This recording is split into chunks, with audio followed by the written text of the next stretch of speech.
రాష్ట్ర వ్యాప్తంగా ఉన్నటువంటి లక్షలాది మంది విశ్రాంత ఉద్యోగులకు అంటే ఈ పెన్షనర్లకు సంబంధించి పెండింగ్ బకాయిల చెల్లింపుల విషయంలో రాష్ట్ర ప్రభుత్వం ఒక అత్యంత కీలక నిర్ణయం తీసుకునే దిశగా అడుగులు వేస్తుంది. దీనికి సంబంధించి ప్రభుత్వం ప్రస్తుతం తెర వెనక భారీ కసరత్తు చేస్తుంది. పెన్షనర్ల ఆవేదనను గుర్తించిన ప్రభుత్వం ప్రతి నెల బకాయిల విడుదల కోసం సుమారు 1000 కోట్ల రూపాయలను కేటాయించాలని ఒక లక్ష్యంగా పెట్టుకున్నట్లు విశ్వసనీయ వర్గాల ద్వారా సమాచారం అందుతుంది. ఒకవేళ ఈ నిర్ణయం కనుక అధికారికంగా అమల్లోకి వస్తే గత కొన్నేళ్లుగా పేరుకుపోయిన పెండింగ్ బకాయిలన్నీ చాలా వేగంగా క్లియర్ అయ్యే అవకాశం మెండుగా కనిపిస్తుంది. ఇక తెలంగాణ ప్రభుత్వం ప్రస్తుతం పెన్షనర్ల బకాయిల కోసం ప్రతి నెల సుమారు 700 కోట్ల రూపాయలను విడుదల చేస్తుంది. అయితే రాష్ట్ర వ్యాప్తంగా పెన్షనర్లకు రావాల్సిన మొత్తం పెండింగ్ బకాయిలు సుమారు 11,000 కోట్ల రూపాయల వరకు ఉన్నట్లు గణాంకాలు చెబుతున్నాయి. ఎంత పెద్ద మొత్తంలో బకాయిలు ఉండటం వల్ల ప్రస్తుతం ఇస్తున్న 700 కోట్లు ఏమాత్రం సరిపోవడం లేదు. అందుకే ప్రభుత్వం రాబోయే 2026-27 ఆర్థిక సంవత్సరం నుండి అంటే వచ్చే ఏప్రిల్ నుంచి ఈ నిధుల విడుదలను పెంచాలని నిర్ణయిస్తున్నట్లు సమాచారం.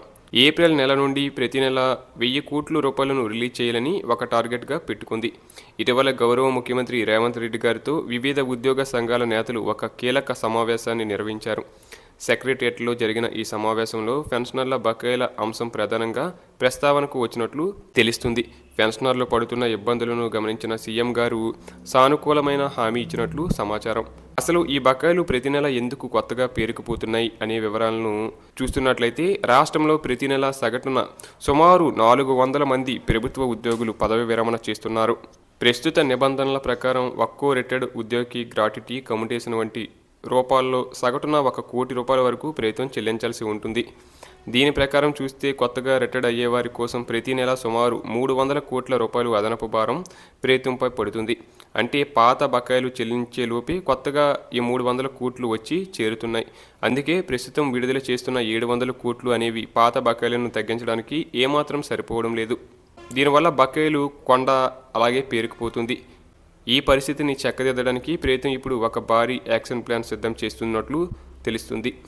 ప్రభుత్వ ఆలోచన ప్రకారం నిధుల విడుదలను దశలవారీగా పెంచాలని యోచిస్తుంది. దీని ప్రకారం వచ్చే ఏప్రిల్ నుండి 1000 కోట్లు విడుదల చేస్తారు.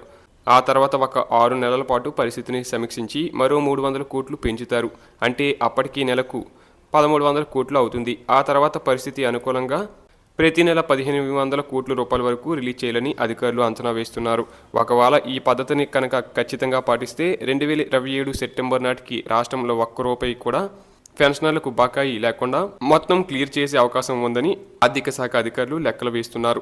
అయితే ఇక్కడ కొన్ని ఇబ్బందులు కూడా ఉన్నాయి. ప్రభుత్వం ప్రతి నెల పాత అప్పులు కిస్తీలు చెల్లించాలి, భారీగా వడ్డీలు కట్టాలి. దాంతోపాటు ప్రస్తుతం పనిచేస్తున్న ఉద్యోగుల జీతాలు మరియు రిటైర్డ్ ఉద్యోగుల రెగ్యులర్ పెన్షన్లు కూడా సకాలంలో ఇవ్వాల్సి ఉంటుంది.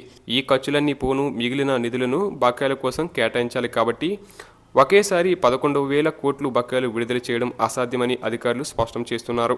ఏది ఏమైనప్పటికీ పెన్షనర్లలో ఉన్న తీవ్ర అసంతృప్తిని ప్రభుత్వం గుర్తించింది. తమ జీవితమంతా కష్టపడి పనిచేసిన వారికి రిటైర్మెంట్ బెనిఫిట్స్ సకాలంలో అందకపోవడం వల్ల వారు పడుతున్న ఇబ్బందులను దృష్టిలో ఉంచుకొని సాధ్యమైనంత త్వరగా ఈ బకాయిల సమస్యకు చెక్ పెట్టాలని లక్ష్యంగా పెట్టుకుంది.